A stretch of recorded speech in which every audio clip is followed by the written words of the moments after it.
Assalamualaikum, salam sejahtera dan salam perpaduan. Saya Siti Aisyah Melissa Yohanis dalam Dunia 11 Pagi.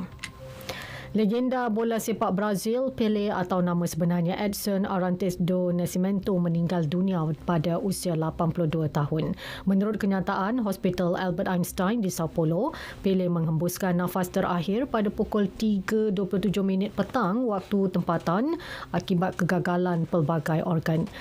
Legenda kelahiran Tres Corações itu mula menyertai Kelab Santos pada 1956 dan berjaya menjulang Piala Dunia sebanyak 3 kali, iaitu pada tahun 1958, 1962 dan 1970. Penghormatan terakhir akan diadakan Isnin ini dan dijangka disemadikan di Santos pada Selasa. Brazil turut berkabung 3 hari. Berita kematian Pelé mendapat perhatian pemimpin-pemimpin dunia, antaranya bekas Presiden Brazil Jair Bolsonaro. Beliau menyifatkan Pelé seorang tokoh yang membawa nama negara Amerika Selatan itu ke mata dunia. Turut menyampaikan ucapan takziah Presiden Brazil Luiz Inácio Lula da Silva, Presiden Perancis Emmanuel Macron dan Presiden Argentina Alberto Fernandes. Sementara itu, bekas rakan sepasukan Mario Lobo Zagallo berkata Pelé meninggalkan legasi yang kekal dan tidak dapat dilupakan. Katanya seluruh dunia kagum dengan aksi ditonjolkan legenda itu ketika memenangi Piala Dunia pada 1958 dan 1962.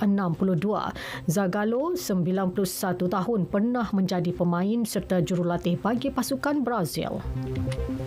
Turut mengucapkan selamat tinggal kepada wira Brazil itu ialah Lionel Messi. Dia yang mengetuai seluruh pasukan Argentina berterima kasih atas perkhidmatan dan pengorbanan mendiang kepada dunia bola sepak.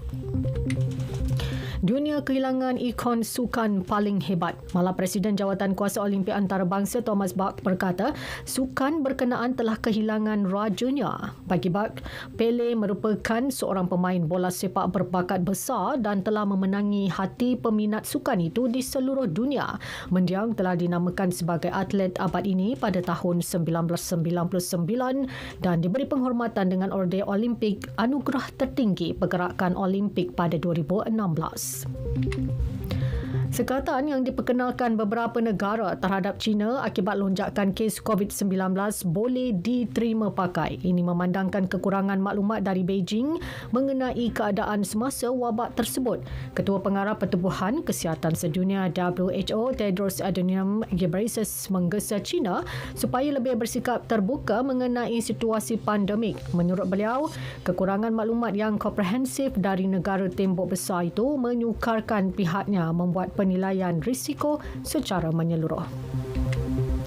Tiada varian baharu COVID-19 dikesan di Itali dalam kalangan pelancong yang tiba dari China selepas pemeriksaan dilakukan terhadap mereka. Perdana Menteri Giorgia Meloni berkata individu positif setakat ini merupakan pembawa varian Omicron yang sudah berada di negara tersebut.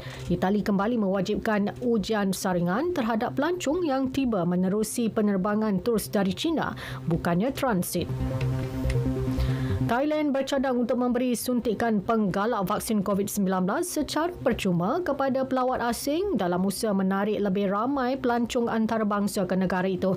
Menteri Pelancongan dan Sukan Pipad Ratchakin Prakam berkata, pemberian suntikan penggalak secara percuma untuk pelancong merupakan pelaburan yang berbaloi. Cadangan itu akan dibincangkan semasa mesyuarat dengan Kementerian Kesihatan Awam dan Kementerian Pengangkutan. Turut dibincangkan persiapan untuk menerima pelancong dari China. Angka kematian akibat ribut salji yang membadai Amerika Syarikat meningkat kepada 61 orang. Menurut Eksekutif Daerah Erie County, Mark Poloncarz, 2 lagi kematian dilaporkan di New York. Erie County merupakan bandar Buffalo mencatatkan jumlah tertinggi kematian. Ribut itu juga telah mengakibatkan suhu sejuk ekstrim di negeri-negeri seperti Texas dan Florida. Keadaan tersebut menyebabkan beribu-ribu penerbangan terpaksa ditangguhkan atau dibatalkan.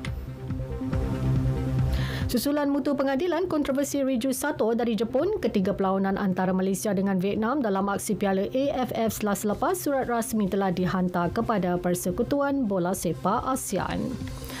Sekian berita yang disunting oleh Siti Norain Abdullah dari Pusat Berita RTM. Assalamualaikum, salam sejahtera dan salam perpaduan.